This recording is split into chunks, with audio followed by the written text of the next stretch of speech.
Salipin natin sa labas kasi maagang lumabas yung mag-ama. Ayan, wala nang laman ng kaan. So, it's around 5:40 in the morning.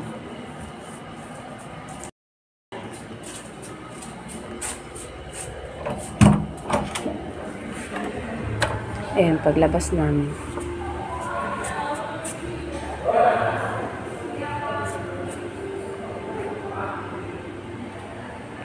Good morning po.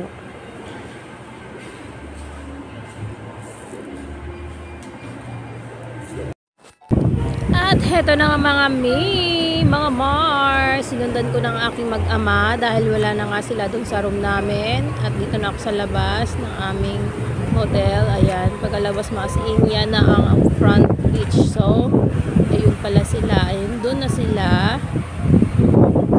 Ayan. Mas maganda po talagang maligo ng sobrang aga. Around mga 5:30 or 6. Mga ganyan, mga 7 ganyan. Kasi medyo mainit-init pa yung tubig sa dagat. So, nagtatapisan na bata. So, ito po.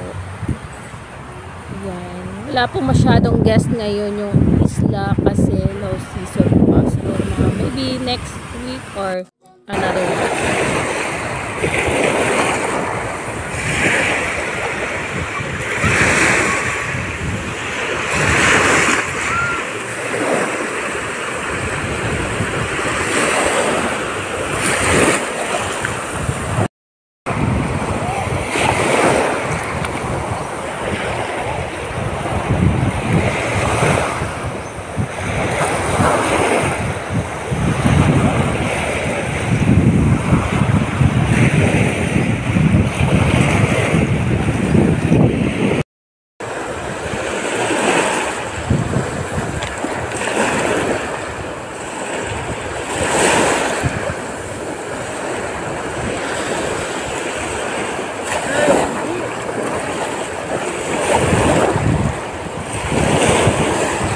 Mars, thank you for watching. Bye. God bless.